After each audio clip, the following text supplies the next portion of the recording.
Welcome to the programme.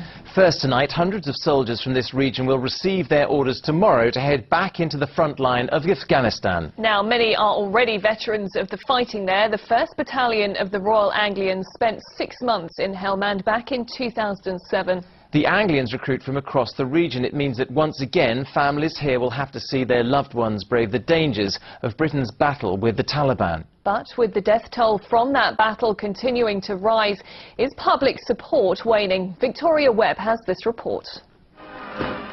They returned to a hero's welcome. Now, less than 2 years later, the men and women of the Royal Anglians are going back to the battlefields of Helmand. The Vikings, as the 1st Battalion are called, lost 9 men in the fighting of 2007.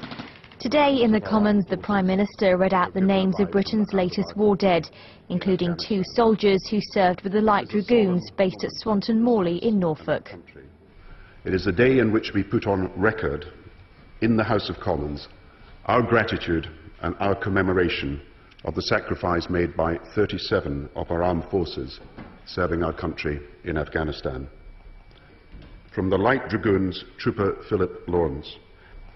From the Royal Electrical and Mechanical Engineers, Lance Corporal Richie Brandon.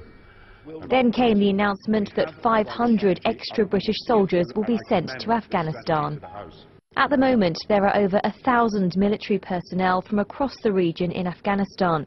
The Light Dragoons based at Swanton Morley in Norfolk has over 300. The Army Air Corps from Watersham and Suffolk has 200.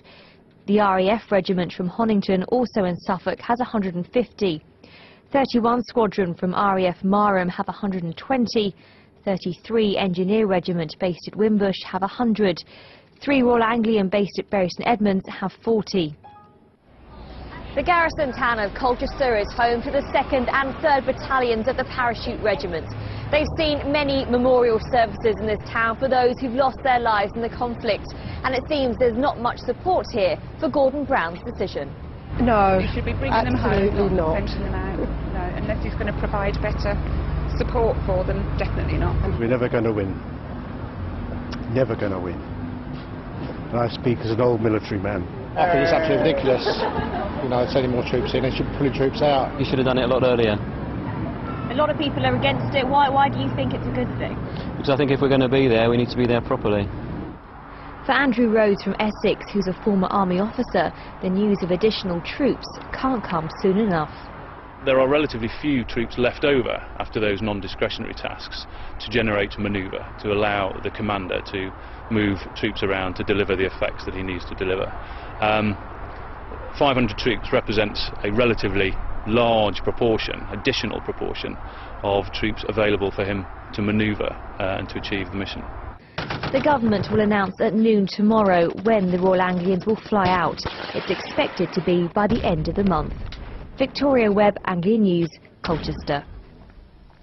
Well, listening to that and joining us now is Christine Bonner, whose son Darren was among the 9 Anglians killed in 2007. Good evening, Mrs. Bonner. Thanks for joining us. If I can start by asking you what your thoughts were when you heard that 500 troops were going to be going out to Afghanistan. Well, I knew that they would need to go out anyway because the lads out there need more support. Because obviously, if the guys are fighting, they're going to want more protection. So yes, I can understand them having to have them go out there. How did I feel? I felt very, very nervous about it because I know that there's mums and dads that are feeling the same as I did when my son went out 2 years ago. And being the Royal Anglians, I feel really, really, really nervous because obviously they're lads that I know, and it brings it back to me as to what I went through. Christine, you may have heard in our report there that public support does appear to be waning for this war. How would you feel if they did pull the troops back? If they came back, well, I have mixed feelings, and I've always said this. I obviously don't want my son to die in vain, but I don't want to see other soldiers killed either.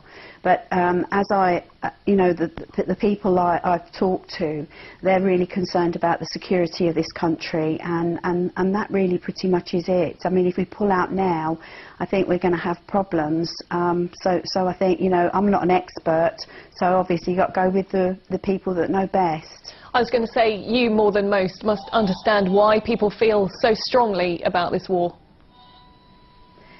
Could you say that again, please? You more than most must understand why people feel so strongly about this war. I don't think it's so much about the war they feel strongly about, it's supporting the soldiers that are on the front line.